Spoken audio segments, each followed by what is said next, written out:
Hi everyone, मैं सभी divine souls का वेलकम करती हूँ मेरे इस यूट्यूब चैनल पर जिसका नाम है ट्विन फ्लेम डीवा। जैसे कि मैं पहले भी बता चुकी हूँ, अगर आप एक रियल ट्विन फ्लेम हो तो इनिशियली आप कार्मिक ट्विन फ्लेम से ही मिलते हो।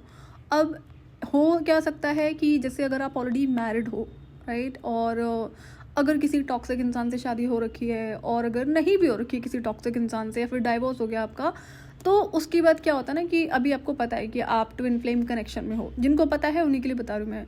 तो कहीं ना कहीं क्या होता है, अब इसमें कई सारे सिचुएशंस हो जाते हैं कि एक इंसान जिसका डाइवोर्स हो चुका है, तो उसके माइंड में चल रहा है कि हाँ भाई, उसका डिवाइन काउंटर पार्ट एग्जिस्ट करता है, जो कि रियलिटी है अगर आप एक रियल ट्विन फ्लेम हो। तो अगर आपको ये लगता है कि भाई आपने थोड़ा बहुत एनर्जी वर्क करा, एक आध कार्मिक लेसन लर्न कर लिए और हो गया इनर वर्क, नहीं, ये तो फिर एक गलत फहमी है जो आपको बहुत बड़े नुकसान से फिर गो थ्रू करना पड़ेगा अगर आप इस माइंडसेट के साथ में चलते हो। तो अगर आपको पता है कि आप ट्विन फ्लेम कनेक्शन में हो, चाहे जो मर्जी सिचुएशन हो, आपको जब आप इनर वर्क करना शुरू करते हो तो आपका सारा फोकस सिर्फ आपके ऊपर होना चाहिए। आपको डिवाइन काउंटर पार्ट के बारे में बिल्कुल भी नहीं सोचना है।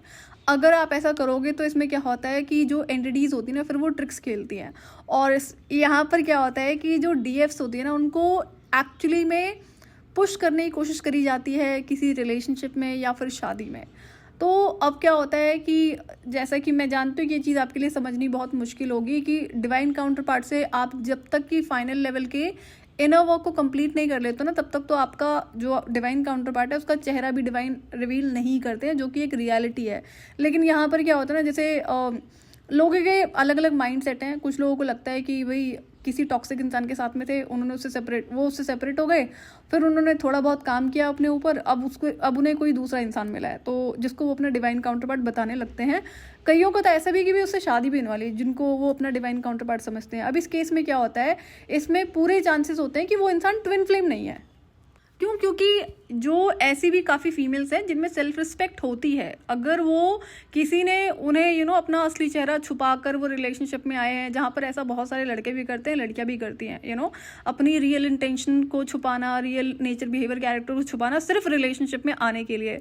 उनका एक अलग से माइंडसेट होता है कि भाई जब एक लड़की स्पेसिफिकली रिलेशनशिप में आती है ना, तो उसके लिए फिर बड़ा मुश्किल होता है। क्यों? क्योंकि अगर एक टॉक्सिक इंसान है जो आपको अच्छा दिखा के बता के आपकी लाइफ में एंटर करता है या फिर करती है, एट दी एंड कभी ना कभी उस इंसान का असली चेहरा आपके सामने आता ज़रूर है। तो कुछ लोग ऐसे भी होते हैं, फीमेल्स भी ऐसी होती हैं जिनमें सेल्फ रिस्पेक्ट होती हैं, तो वहाँ से फिर वो कट ऑफ कर लेती हैं। तो ये सिर्फ कोई एक रीज़न नहीं हो सकता है कि आप किसी टॉक्सिक इंसान से डिटैच होने में सक्सेसफुल थे तो आप ट्विन फ्लेम है। ये एक गलत माइंडसेट है। अब यहाँ पर क्या होता है, कुछ लोग ना मेरे पास आते हैं ऐसे, मतलब सेशन में तो नहीं आए हैं लेकिन ईमेल्स ज़रूर आते हैं कि वो कहीं ना कहीं से ना कुछ एनर्जी वर्क पर कुछ ऐसा पढ़ लेंगे, सुन लेंगे साइंस को, या फिर वो रीयूनियन के साइंस और सिम्टम्स का गाना गाने लगता है मेरे सामने कि उन्हें ये साइंस और सिम्टम्स मिल रहे हैं। मैंने आपको आज तक एक भी वीडियो में शेयर नहीं करा है कि रीयूनियन के कोई भी साइंस या सिम्टम्स होते हैं, बल्कि मैंने आपसे ये कहा था कि आपको इन चीज़ों पर बिल्कुल भी फोकस नहीं करना है। तो अब ये जब लोग इस तरह से ईमेल्स करते हैं कि उन्हें इस तरह के साइंस मिल रहे हैं क्योंकि वो एक टॉक्सिक इंसान से डिटैच हो चुके हैं, या फिर उनकी शादी होने वाली किसी से तो वो उन्हें उनके जैसा लगता है, तो ये इंसान एक्चुअली में ट्विन फ्लेम नहीं होता है। बट हाँ, ये कि ज़बरदस्ती का टैग आपको चाहिए ट्विन फ्लेम का, तो उसमें कोई कुछ कर नहीं सकता है।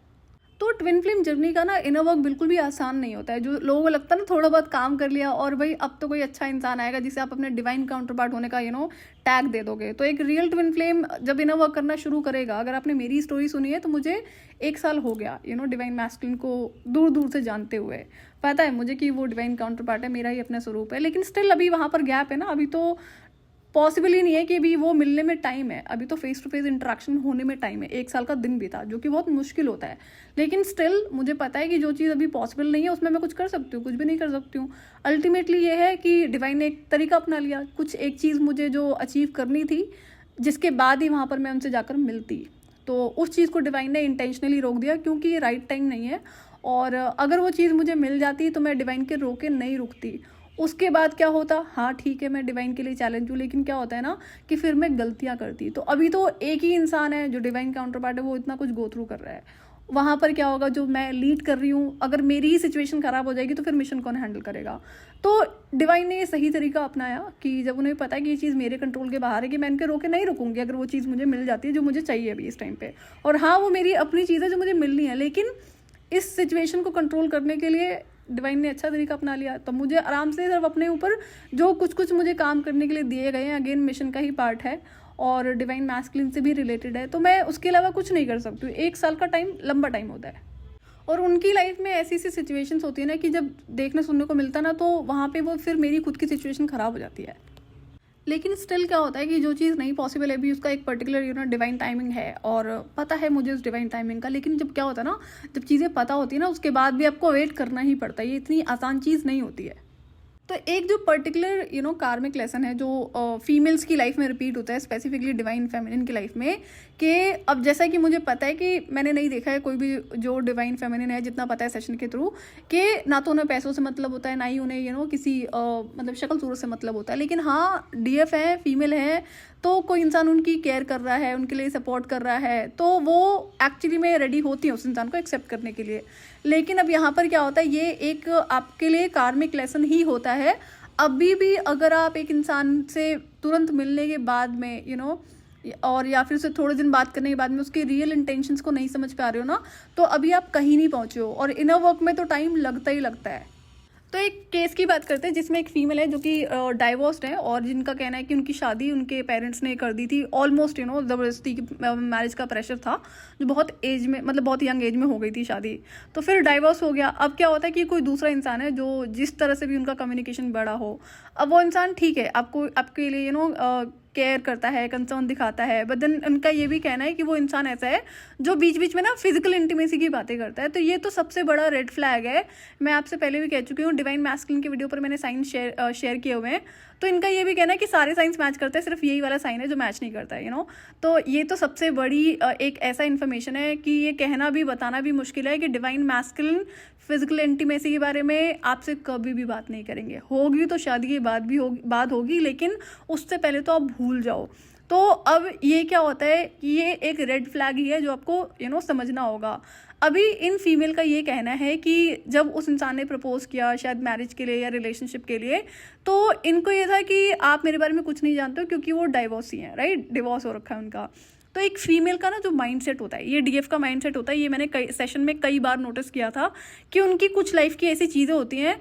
अगर एक, अब यहाँ पे सोचने वाली बात ये है कि आप अभी एक डाइवोर्स से निकले हो और दूसरी शादी के लिए आप तुरंत रेडी बैठे हो, तो आपको ना सबसे पहले खुद विद इन क्लियर होना पड़ेगा कि एक तरफ आप शादी के लिए भी रेडी हो। अगर आप रेडी नहीं होते तो आप इस एक्सप्लेनेशन को उस इंसान को देने की नहीं कोशिश करते कि आपको मेरे बारे में कुछ पता होना चाहिए, कि भाई जैसे कि उस इंसान को नहीं पता है कि आप डाइवोर्सी हो। तो ऑब्वियस ही बात है कि ये एक इंसान का माइंडसेट होता है कि अगर आप दूसरे रिश्ते में जा रहे हो या जाने की सोच रहे हो, तो सामने वाले के साथ में ऑनेस्टी होना ज़रूरी है, सब कुछ पता होना ज़रूरी होता है, जो कि बहुत बड़ी रियलिटी है, उसमें कोई डाउट नहीं है। लेकिन अगर आप एक रियल ट्विन फ्लेम हो ना, तो ये आपके लिए फिर टेस्ट होगा। आपको जब तक आप अपना इनर वर्क कंप्लीट नहीं करते हो, तब तक तो आपको रुकना ही पड़ेगा। आपको रिलेशनशिप के बारे में, शादी के बारे में नहीं सोचना है। और अगर ये माइंडसेट है कि भाई एज निकल जाएगी, तो फिर उनके बारे में भी सोचना जिनकी 2-2 3-3 शादियाँ होती हैं और ऐसे बड़े बड़े सारे लोग हैं ना, फिर वहाँ पर एज मैटर नहीं करती है, फिर वहाँ पर और बाकी चीज़ें मैटर नहीं करती है। तो ये तो एक अगेन गलत बिलीफ सिस्टम है कि एज निकल जाएगी। अब उनका क्या है कि जो 40 साल में, 50 साल में जाके डाइवोर्स लेते हैं, फिर वो सिंगल होके रह रहे हैं। तो ये सिचुएशंस होती हैं जो आपको देखनी पड़ेंगी।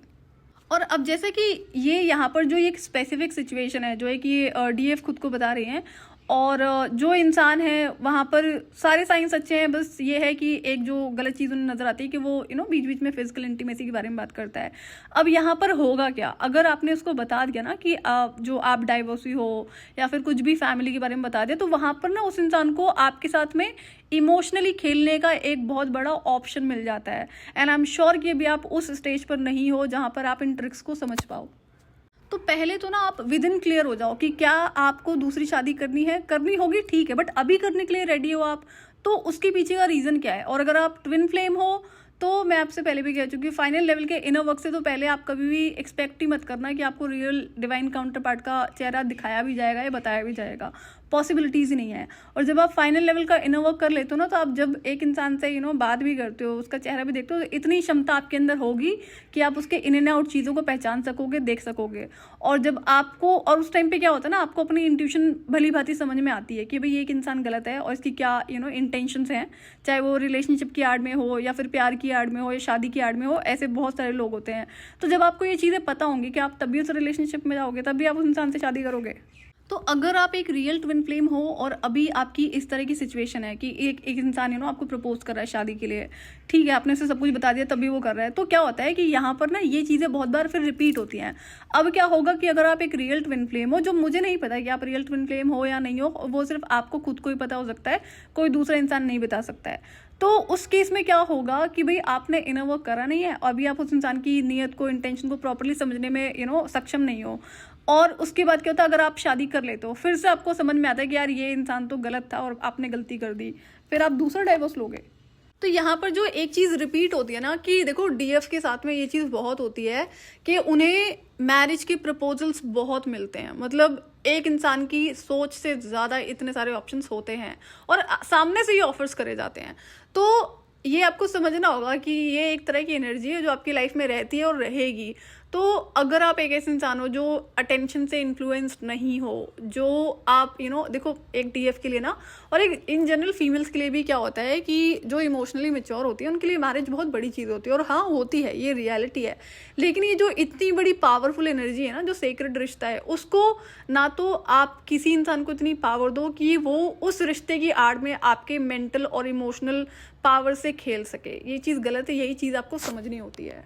और ध्यान रहे, डिवाइन मैस्कुलिन कभी भी आपसे फिजिकल इंटीमेसी के लिए बात नहीं करेंगे बिफोर मैरिज। मैरिज की बात तो चलो इन जनरल होती है, लेकिन आप ये बोलोगे भी रिलेशनशिप में हो गया आप कभी भी इस तरह की बातें करोगे, तो डिवाइन मैस्कुलिन से ये चीज़ आप कभी भी एक्सपेक्ट नहीं कर सकते हो। तो ये जो मैरिज वाली बात है ना, मैरिज के ऑफर्स और रिलेशनशिप के ऑफर्स, ये आपकी लाइफ में थे, हैं और रहेंगे हमेशा। तो इस चीज़ पर ना आपको एक बाउंड्री सेट करनी होती है कि भाई नहीं, मुझे इन चीज़ों पे फोकस ही नहीं करना है। अब यहाँ पर क्या होता है कि लोग ना आपसे कनेक्ट करने की कोशिश करेंगे, आपसे आपके बारे में जानने की कोशिश करेंगे, पर्सनल लाइफ के बारे में जानने की कोशिश करेंगे। तो ये बाउंड्री आपको सेट करनी होती है कि अपनी पर्सनल लाइफ के बारे में किसी से कुछ भी शेयर नहीं करना है, चाहे जो मर्जी सिचुएशन हो। और ध्यान रहे, यहाँ पर लोग आपको इमोशनली, मेंटली ट्रिक करने की कोशिश करते हैं, कुछ अब ऐसी बातें करेंगे जहां पर आप एक्चुअली में इमोशनल हो जाओगे और आप अपनी लाइफ की बातें बता दोगे जो आपको नहीं बताना होता है। एक चीज़ और मैंने नोटिस करी थी सेशंस में, कई सारी डीएफ्स की उसमें, कि अगर जैसा कि ऐसी भी थी जो भाई मैरिड हैं और दूसरे रिलेशनशिप में हैं, जिन्हें जो एक्चुअली में कार्मिक ट्विन फ्लेम ही था और कोई नहीं था, तो वहां पर क्या है कि वो अपनी जो पर्सनल लाइफ की चीज़ें होती हैं वो उस इंसान को बता देती हैं। एंड कार्मिक twin flame is all about tricking, तो ये चीज़ें आपको समझनी होंगी कि अगर आप, एक तो पहली बात तो बाउंड्री सेट कर लो कि पर्सनल लाइफ के बारे में आपको किसी से भी कुछ भी नहीं बताना है जब तक कि आपका फाइनल लेवल का इनर वर्क कंप्लीट नहीं हो जाता। ये भी एक कार्मिक लेसन है जो कई बार रिपीट होता है। तो यहाँ पर ना एक और कार्मिक लेसन है कि जो आपकी पर्सनल लाइफ की चीज़ें होती है ना, वो आपको एक तरह से बाउंड्री सेट करनी होती है, रूल बनाना होता है कि आप चाहे जो मर्जी सिचुएशन हो आपकी लाइफ में, कोई कितना ही क्लोज क्यों ना हो, आपको वो इन्फॉर्मेशन किसी से भी शेयर नहीं करनी है। अगर आप अपने पेट में उस चीज़ को रख नहीं पा रहे हो ना, तो इसका मतलब ही आपके साथ में प्रॉब्लम है। आप सच को कभी डाइजेस्ट नहीं कर सकते हो, आप सच को हाइड नहीं रख सकते हो, जो कि एक गलत ट्रेट है। ये तो सोचने समझने वाली बात होती है कि अगर आप अपने सीक्रेट्स को हाइड नहीं कर सकते हो, तो ये भी एक साइन है कि आप दूसरे इंसान के भी सीक्रेट को कभी हाइड नहीं कर पाओगे। तो पर्सनल लाइफ की चीज़ों को आप दूसरों से शेयर करना बंद कर दो। इवन तो अगर आप किसी रिलेशनशिप में जाने की सोच रहे हो, तो पहले तो ना उस इंसान को ऑब्जर्व करना होता है। और अगर आपने आप किसी से बात करना शुरू कर रहे हो, किसी ने आप में इंटरेस्ट दिखाया, आप भी शुरू हो गए यहाँ से, अब उधर से कुछ बातें शेयर होंगी, इधर से कुछ बातें शेयर होंगी। अगर आप इनिशियली स्टेज में रिलेशनशिप में आ जाते हो, तो आपके पास कोई ऑप्शन बचता है कि आप कल को उसको ऑब्जर्व कर रहे हो, फिर आप अचानक से उसे मना करोगे अगर आपको पता चलता है कि वो इंसान ठीक नहीं है, फिर वहां से भी तो एक्शन रिएक्शन होते हैं ना। तो इन चीज़ों का आपको ध्यान रखना पड़ता है। फीमेल्स के साथ में एक और प्रॉब्लम जो मैंने नोटिस करी है कि अगर वो किसी से भी बात कर रही है, तो अपनी पर्सनल लाइफ की ना कोई भी इन्फॉर्मेशन दूसरे इंसान से शेयर कर दी, चाहे वो दूसरी फेमिनिन के साथ में है या फिर दूसरे मैस्कुलिन के साथ में है। ज़रूरी नहीं है कि कोई लव रिलेशनशिप हो या फिर शादी में जाने वाले हो या फिर कोई और कोई आपका फ्रेंड है मैस्कुलिन और फेमिनिन। तो इनको क्या लगता है कि भाई आप तो अपनी जगह पर लॉयल हो और ऑनेस्ट हो, बट सामने क्या होता है, फिर सामने ना बाद में चीज़ें देखने को मिलती है कि यार वो इंसान तो झूठा था या झूठी थी और आपको ये इन्फॉर्मेशन नहीं शेयर करनी थी। तो ऐसा काम ही क्यों करना है, कल को आपको रिग्रेट करना पड़े। तो जब आप इनर वर्क करना शुरू करते हो ना, तो आपको सारा फोकस अपने ऊपर तो रखना ही है, डिवाइन काउंटर पार्ट के बारे में नहीं सोचना है। और दूसरा क्या होता है कि ये चीज़ें चलती रहेंगी। ये एक तरह से आप इसे टेस्ट भी ले लो कि आपकी लाइफ में ना बार बार ये चीज़ें थ्रो होंगी कि आपको लगेगा कि सामने वाला इंसान बहुत अच्छा है और मैरिज के लायक है, जिसे अननेसेसरी हो सकता है कि आप डिवाइन मैस्कुलिन का नाम दे दो, डिवाइन मैस्कुलिन का टैग दे दो। ऐसा बहुत देखा है मैंने, इसलिए बोल रही हूँ। तो उसके बाद क्या होगा, फिर आपको समझ में आएगा। क्यों, क्या होता है ना कि अगर एक आप रियल डीएफ हो ना, तो आपको बड़ा सारा काम करना पड़ेगा और ये मिसमैच ही होता है। क्यों? अगर आपने इनर वर्क करना शुरू करा है तो रुकने वाले तो हो नहीं आप, आगे ही बढ़ोगे। तो यहाँ पर सबसे अच्छी गाइडेंस क्या होती है, जब आपको पता है कि असेंड ही करना है। तो अभी तो जो आपकी लाइफ में होंगे ना लोग, वो भी टूटेंगे, वो भी जाएंगे। तो जैसे जैसे आप आगे बढ़ोगे वैसे वैसे आपको नए लोग मिलेंगे, लेकिन बहुत एंड में जाकर ये चीज़ें रुकती हैं कि लोग आएंगे जाएंगे, जो कि अगेन कार्मिक टेस्ट कार्मिक लेसन के रूप में ही आपकी लाइफ में डिवाइन की तरफ से भेजे जाते हैं। तो ऑब्वियस बात है, ये सोचना आपको, अगर आप अभी से इस चीज़ पर फोकस्ड हो कि कोई इंसान आपके साथ में बहुत अच्छे से बिहेव कर रहा है, हो सकता है कि वो इंसान जेन्युइन भी हो, बट अगर आप एक रियल डीएफ हो तो आपके लिए तो अभी बहुत सारा काम बाकी है। आप जैसे ही असेंड करोगे तो ये इंसान भी फिर आपकी लाइफ से जाएगा। तो या तो फिर आप इनर वर्क नहीं करोगे, तो ये तो आपको सोचना पड़ेगा कि करना क्या है। एक डीएफ का जो रियल मैच होता है ना, वो सिर्फ और सिर्फ डिवाइन काउंटर पार्ट होता है, सोलमेट कभी नहीं हो सकता, या फिर कोई दूसरा इंसान कभी नहीं हो सकता है। तो अगर आप असेंशन की जर्नी पर हो, आगे बढ़ रहे हो इनर वर्क करते हुए, तो जैसे जैसे आपकी वाइब्रेशंस रेज होती है ना, वैसे वैसे आपकी लाइफ में टाइम टू टाइम डिवाइन की तरफ से लाइफ लोग भेजे जाते हैं, और वो अगेन छल के रूप में ही आपकी लाइफ में भेजे जाएंगे। जहाँ पर आपको इनिशियली लगेगा कि भाई ये तो इंसान अच्छा है, या आपने फिर से उस गलती को रिपीट करा, अपनी पर्सनल चीज़ों को शेयर कर दिया, फिर आप रिग्रेट करोगे नहीं, फिर आप बाउंड्री सेट करोगे। तो ये चीज़ें जो रिपीट होती हैं, तो इससे डील करने का सबसे अच्छा ऑप्शन क्या है कि आपको एक रूल बनाना है कि नहीं, अपनी पर्सनल लाइफ की चीज़ें किसी से भी शेयर नहीं करनी है। और यहाँ पर सिचुएशन कैसे रिपीट होती है, सामने वाला चाहे लड़का हो चाहे लड़की हो, वो अपनी लाइफ के बारे में कुछ चीज़ें रिवील करेगा, जहाँ पर हो सकता है कि आपको लगे भाई ये तो हमारे जैसा है या हमारे जैसी है, तो हम भी शेयर कर लेते हैं। ये एक ट्रिक सिचुएशन है जो आपको समझना होगा, और ये डिवाइन टेस्ट होता है। तो जैसे कि फीमेल्स के लिए शादी बहुत इंपॉर्टेंट होती है, जो कि बट ऑब्वियसली बात है, और जिनका ये सवाल था तो वो ऑलरेडी डाइवोर्स ही है। अब आप अगर दूसरी शादी के लिए रेडी हो अभी, तो आप फिर कॉन्सिक्वेंसेस के लिए रेडी हो। कल को भाई वहाँ पर भी मिसमैच होता है, या फिर वो इंसान भी टॉक्सिक निकलता है। देखो टॉक्सिक है या नहीं है, या फिर वो गलत है या सही है, इसका एक साइन आप दे चुके हो कि वो इंसान आपसे फिजिकल इंटीमेसी के बारे में बातें करता है टाइम टू टाइम, जो कि उसे नहीं करनी चाहिए, ये चीज़ गलत है। तो डिवाइन मैस्कुलिन का टाइटल तो उसे कभी मत देना आप, लेकिन ये आपको समझने वाली बात है कि अभी आप कहाँ पर हो, आप मेंटली, इमोशनली, फिजिकली, फाइनेंशियली आप क्या स्ट्रांग हो चुके हो। अगर आप होते तो आपको किसी और से पूछने की ज़रूरत नहीं पड़ती। और इसको ना इम्पोर्टेंस देनी बंद कर दो कि भाई रिलेशनशिप और ये मैरिज, इन चीज़ों को आपको कुछ टाइम के लिए, जब तक कि आपका फाइनल लेवल का इनर वर्क कंप्लीट नहीं होता है, इसको आपको बाउंड्री सेट करनी पड़ती है। मुझे सोचना ही नहीं है, फिर चाहे लोग कितने ही ऑप्शंस आपके सामने क्यों ना थ्रो करे जाएं। इसका डील करने का सबसे बेस्ट ऑप्शन यही होता है। और डीएफ के साथ में क्या है ना कि भाई अगर आप किसी भी मैस्कुलिन से बात कर रहे हो, अगर वो सिंगल है, तो आपकी सिचुएशन जो मर्जी हो, वो इंसान आप में इंटरेस्ट दिखाएगा। और अगर वो इंसान डाइवोर्सी है या फिर कोई और इशू है, तो भी वो आपकी लाइफ में इंटरेस्ट दिखाएगा। तो आपको उस सिचुएशन को आने ही क्यों देना है जहां पर आपकी गलती है कि उस इंसान की इतनी हिम्मत पड़ गई कि उसने आपको चाहे रिलेशनशिप के लिए प्रपोज किया, चाहे शादी के लिए प्रपोज किया। ये मैं आपको पर्सनल लाइफ से बता रही हूँ, क्योंकि जब ये बहुत ज़्यादा हो रहा था ना, चलो घर की बातें अलग थी कि मैरिज का प्रेशर, लेकिन जब मैं बाहर आती हूँ जॉब करने के लिए, भी जो गिने चुने फ्रेंड्स थे ना लाइफ में, इनके साथ भी यही था। इनको बात करने का एक्सेस दे रखा था, लेकिन इनको लगता था कि हाँ भाई हम बात कर सकते, तो हम मैरिज के लिए प्रपोज कर सकते हैं। जो लोगों में डर बहुत रहता था, तो जो अपने फ्रेंड्स से उनकी कभी हिम्मत नहीं पड़ी है, तो वो क्या करते थे, वो अपने पेरेंट्स से मिलवाते थे कि ऐसे ही नॉर्मल बातें करी हैं। तो वहाँ पर ना उनके पेरेंट्स कभी डायरेक्टली तो कभी इनडायरेक्टली मुझे मैरिज के लिए बोलते थे उनके बेटे से। तो मैंने कहा यार ये बड़ा अजीब तमाशा हो गया है ना, तो मेरी तरफ से कुछ है।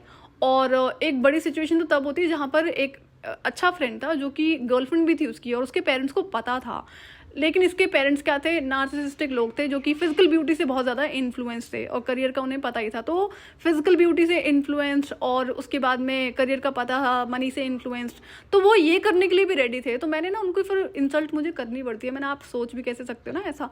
तो वो कहते हैं तो क्या हो गया, ये कौन सी बड़ी बात है। तो मैंने तो ना इंटेंशनली जब ये चीज़ें देखी ना कि नहीं, लोगों का ना माइंडसेट रहता है कि उनको पता है इनके अंदर मेरा डर होता है, तो डायरेक्टली मुझे कभी नहीं बोल सकते हैं। लेकिन फिर ये कम से कम नहीं तो कई बार रिपीट हुआ, 4 से 5 बार ये चीज़ रिपीट होती है, जब ये अपने पेरेंट्स के थ्रू इन्होंने बुलवाना शुरू करा है। तो मैंने देखा ये तो बहुत ज़्यादा हो रहा है, और ये बड़ी आम सी बात है जो होता रहेगा, बिकॉज ये मेरी एनर्जीज़ का इफेक्ट है, मैं समझती हूँ इस चीज़ को। तो मैंने इन चीज़ों को इतनी इंपॉर्टेंस नहीं दी है। हाँ ठीक है, जब वो टाइम आएगा तो करूंगी मैं शादी, जो कि डिवाइन मैस्कुलिन से ही होनी है, लेकिन फॉर द टाइम बिंग मैंने सारे कनेक्शंस कॉन्टैक्ट्स खत्म कर दिए। अब एक फ्रेंड मेरा ऐसा है जो मुझे उसी 10 साल की जर्नी में मिला था, और ये स्टार सीड है। तो अब क्या होता है, जैसे कि मेरी वाइब्रेशंस बहुत रेज हो चुके हैं ना, तो उससे बात करने में मुझे बहुत ज़्यादा प्रॉब्लम होती है। बट उसका क्या है कि वो बहुत अच्छा फ्रेंड है, तो मैंने उस पर बाउंड्री सेट करी कि भाई तू 6 महीने में एक बार मुझे कॉल कर लिया कर, इससे पहले तो मुझसे बात हो नहीं सकती है। तो उसे भी पता है कि अब ऐसा है कि, और मैंने उसको बताया कि सारा जो लाइफ में लोग थे सारे कट ऑफ कर दिया, तू अकेला बचा है, तो तू लिमिट में रही हो कि जो चीज़ बोली तुझे करने के लिए वो तुझे करनी पड़ेगी। 6 महीने में कॉल करना है तो 6 महीने में ही करना है, उससे पहले नहीं आना चाहिए। तो मुझे थोड़ा सा रूड होना पड़ता है। तो अब क्या होता है कि ये तो चलो खैर ये इंसान निकाला जाएगा लाइफ में, एक थोड़ा सा भी टाइम है डिवाइन के कहने पे ही, तो एक तरीका होता है। तो ये क्या होता है ना, मैंने इंटेंशनली सारे जो मैस्कुलिन फ्रेंड्स है सबसे कट ऑफ कर दिया। एक तो वो 10 साल की जर्नी में जो मिले थे, लेकिन अब जैसे कि जब आप असेंड होना लगते हो ना, तो वहाँ पर नए नए लोग आपको मिलते हैं। तो मैंने फॉर द टाइमिंग ऐसी बाउंड्री सेट कर लिया है कि मुझे किसी से भी बात नहीं करनी है, चाहे जो मर्जी सिचुएशन हो।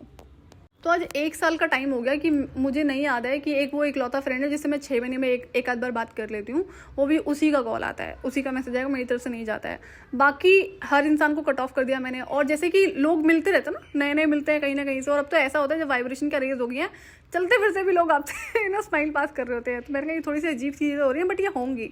तो आपको समझना होगा, जैसे जैसे आप असेंड होगे, जैसे जैसे आपकी एनर्जीज हील होंगी, उस तरह से लोग ना आपकी तरफ और ज़्यादा अट्रैक्टेड होंगे। तो इसको तो मैं बहुत छोटी सी चीज़ मानती हूँ कि, और एक तरह से ये चीज़ गलत ही होती है। मैंने अक्सर देखा है लोगों को अटेंशन के लिए पता नहीं क्या क्या करते हैं, और मुझे लगता है ये सबसे गंदी चीज़ है, सबसे गलत चीज़ है कि अटेंशन क्यों ही होती है। मुझे तो बिल्कुल भी नहीं चाहिए, मुझे प्रॉब्लम होती है इस चीज़ से।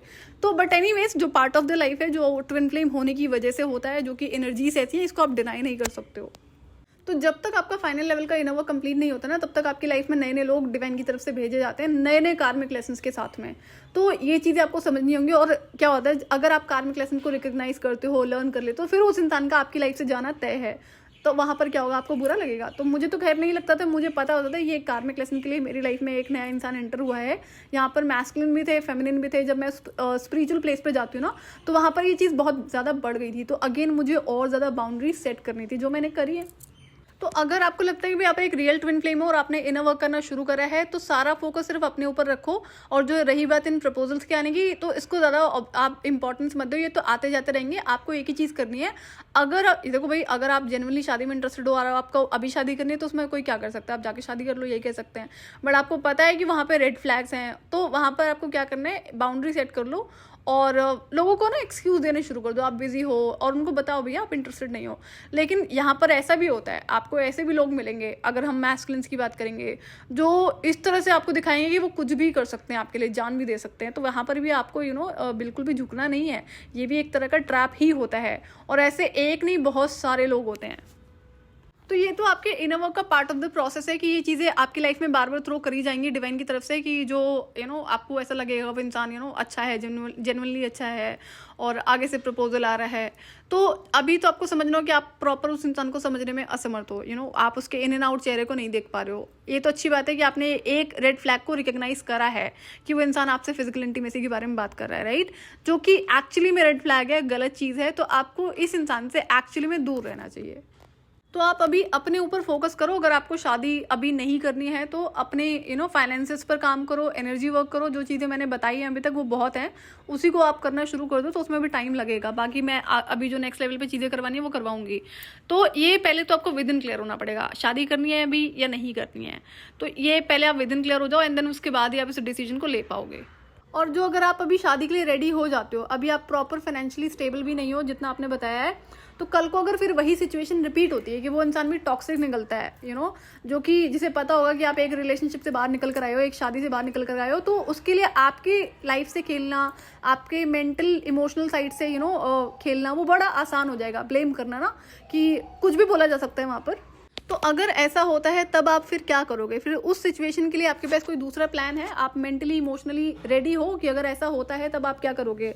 आपको हर्ट नहीं होगा, आप टूटोगे नहीं, आप बिखरोगे नहीं, आप अपने लिए अगेन स्टैंड लोगे। तो अगर यही सिमिलर सिचुएशन बार बार रिपीट होगी, तो क्या आप इसे रिपीट होने दोगे अपनी लाइफ में? तो फोकस करो अपने ऊपर, अपने करियर के ऊपर, और अपने साथ बिजी रहना शुरू करो। सेल्फ लव पर काम करो, अपना अलोन टाइम को एंजॉय करना शुरू करो। रही बात इन लोगों की, तो इनको एक तरह से जो होता है कि अपनी लाइफ में इतनी बाउंड्री रखो कि पर्सनली अगर आप किसी से बात करना नहीं शुरू करोगे, तो आपको इस तरह से कोई बोल नहीं पाएगा।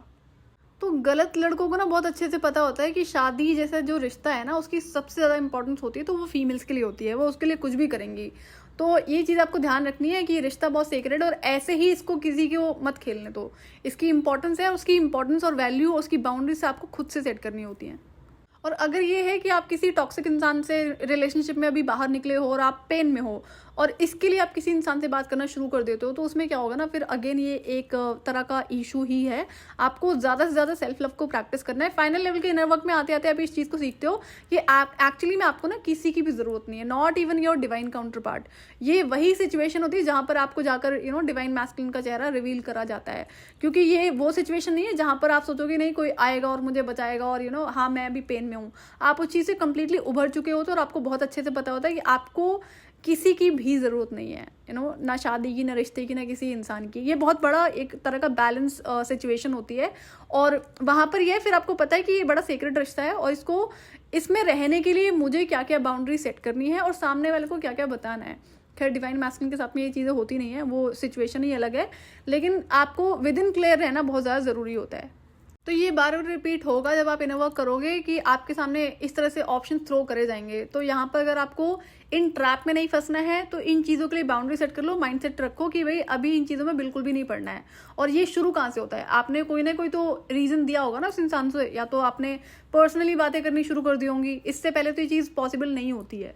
तो ये भी एक कार्मिक लेसन है कि अगर आप अपनी पर्सनल लाइफ की कुछ चीज़ें ऐसी होती हैं जो आपको किसी से भी शेयर नहीं करनी चाहिए, जब तक कि बहुत ज़्यादा ऐसी रिक्वायरमेंट ना हो कि भाई अब आप शादी के रिश्ते में एंटर करने जा रहे हो। हाँ ठीक है, वहाँ पर चीज़ें आपको शेयर करनी होती है, बट उससे पहले आपको पता होता है कि सामने वाला इंसान कैसा है, और कल को आप इस इन्फॉर्मेशन को उससे शेयर करते हो तो वहाँ पर वो चीज़ें आपके अगेंस्ट में यूज़ नहीं होंगी। तो ये तो जब आप कंप्लीट प्रॉपर डिवाइन फेमिनिन के रूप में होगे, जहाँ पर आपको पता होता है इंसान के हर चीज़ के बारे में, तो आप क्यों करोगे ना उस गलती को, जब आपको पता है कि ये चीज़ आपके अगेंस्ट में यूज़ हो सकती है या फिर वो इंसान नहीं है उस लायक। तो ये चीज़ें आपको समझनी होंगी। और ये पर्टिकुलर लेसन सिखाने के लिए ना कई बार डिवाइन आपकी लाइफ में डार्क लोगों को भी भेजते हैं कि नहीं इस चीज़ को आपको सीखना होगा कि नहीं अपनी लाइफ की चीज़ों को आपको किसी से भी डिस्कस नहीं करना है। अब देखो आप इसे कब तक सीखते हो। खैर मेरी लाइफ में ये चीज़ें नहीं थी, क्योंकि मुझे इन एंड आउट चीज़ों का पता होता है लोगों के बारे में, बट जो चीज़ें मैंने ऑब्जर्व करी हैं सेशन में बाकी फीमेल्स में, तो इसीलिए मैंने आपसे शेयर कर दिया है। और क्यों बिना बात में ऐसी प्रॉब्लम्स को क्रिएट करना अपनी लाइफ में, ऑलरेडी बहुत सारी चीज़ें होती हैं आपकी लाइफ में हैंडल करने के लिए, तो और इश्यूज मत क्रिएट करो। सो आई होप कि जिनका ये सवाल था वो मैसेज क्लियर हो। ये बाकी डीएफ्स के लिए भी है कि जो आप अपनी पर्सनल इन्फॉर्मेशन किसी से भी शेयर कर देते हो इमोशंस में आके, या आपको जब ये लगता है कि भाई आप सामने वाला इंसान जो सिचुएशन आपसे शेयर कर रहा है वो आपके जैसी है, तो आप भी ओपन अप हो जाओ। इस पर आपको परमानेंट बाउंड्री क्रिएट करनी पड़ेगी कि नहीं अभी ये किसी से भी शेयर नहीं करना है। और दूसरा ये ध्यान रखना है कि जब आप इनर वर्क करना शुरू करते हो, और इन जनरल उससे पहले भी आई एम श्योर आपने ऑब्जर्व किया होगा कि आपकी लाइफ में ये कुछ ज़्यादा ही होता है, ज़्यादा ही ऑफर्स होते हैं शादी के और रिलेशनशिप के, तो इसको बहुत ज़्यादा इंपॉर्टेंस नहीं देनी है। सिर्फ अपने ऊपर फोकस रखो। जब लगे कि अभी फाइनल लेवल में पहुंच चुके हैं तब आपको पता होगा, आपको किसी से पूछने की जरूरत नहीं पड़ेगी। सो आज के लिए इतना ही, मैं आपसे फिर मिलूंगी नेक्स्ट वीडियो में। टिल देन आप अपना ध्यान रखिए और डिवाइन से कनेक्टेड रहिए।